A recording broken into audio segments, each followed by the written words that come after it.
4/10 of a second to top rack in that final sector, and in that final sector no one's gotten closer than 4/10 to top rack, so that is where the Yamaha's working really well at this stage. Obviously you expect to see, it's no surprise that in a section of the track where you really need to brake on the angle, that the Yamaha's just got that bit of extra performance in some of the other bikes out there, so that is where the Yamaha's really strong. We've seen it so far around this track that in the middle sectors it has been a case of the Kawasaki's and the Ducatis having a little bit of an advantage, but that can all change now in the final 10 minutes of the session. Yeah, so it's not sort of a Ducati problem in that last sector, it's more about top rack and the way he works with his Yamaha.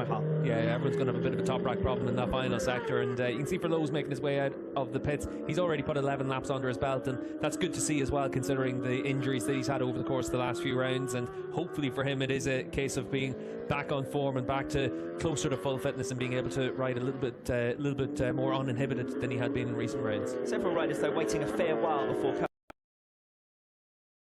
among them. You'd suggest that riders might perhaps have been expected to really put in as many laps as possible as far as track familiarisation was concerned. Well, I think that's why we saw some longer stints at the start of the session, riders going out doing 8 or 9 laps and then coming into the pits and making some changes to the bikes and then going out for these final 12 minutes, and you'd expect to see everyone stay out all the way through until the end of this session now.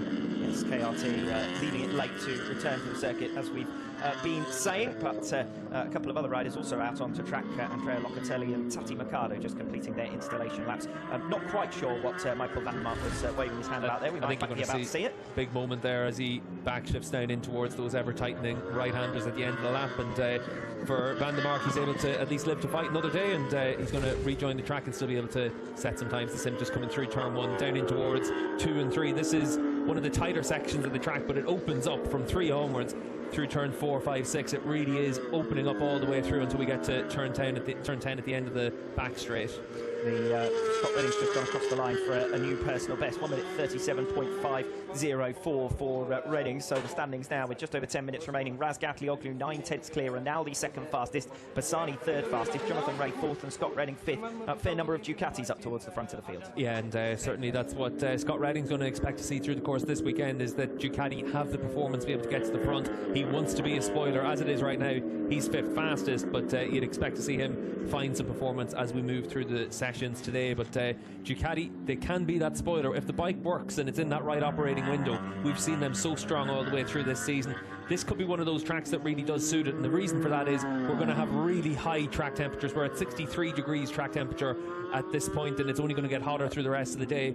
If you think back to the likes of Misano, when we had high track temperatures earlier in the season, that's when we saw the best from Michael Rubin Rinaldi. If you think back to when we saw some great performance from Bassani as well, that was with the high track temperatures.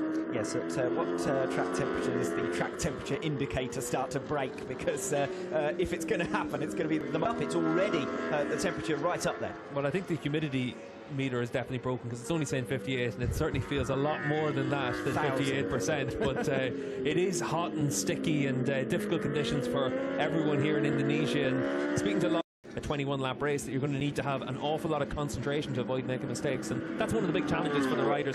Physically, they can deal with that a lot because of how hard they train, and they're all prepared for that physically, but mentally as well, you can't afford to make mistakes. Well, the ones who will struggle with it the most inevitably will be the riders who've been out injured, the riders still recovering from injury. I know Chaz Davies was not fully fit by any stretch of the imagination when he went to Argentina last time out, and was struggling for race fitness as much as anything, having been off the bike clearly through that injury.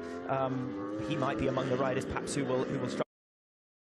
Chaz's favourite track's one of the places he went really well, because traditionally his fitness has been a big advantage for him, and that is one of the areas where some riders in the past had a big advantage over others. Now pretty much everyone on the grid is super fit, and that advantage that you might have had, it does get minimised quite a bit. But if you just have that small 1% advantage, it can make the difference over the course of 3 races in the weekend. Yes, he's not shy of the mountain passes, is he? A little bit of cycling up in Andorra. Yeah, and you tend to see with all these riders, when you look at their social media, it's always in the middle of race weekends, or the gap between race weekends, they're training hard, they're all out cycling or hiking or running or one thing after the other. And I think here in Indonesia, we've seen quite a few of them out swimming as well.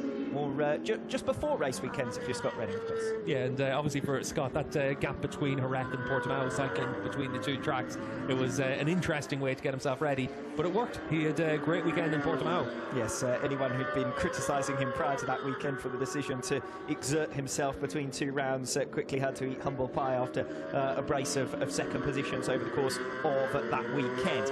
5 minutes to go, so we're into the final stretch now as far as hot laps are concerned. Top rack Raz Gapli 36.260 at the moment is top rack time. That's going to be second five. He's just trying to use the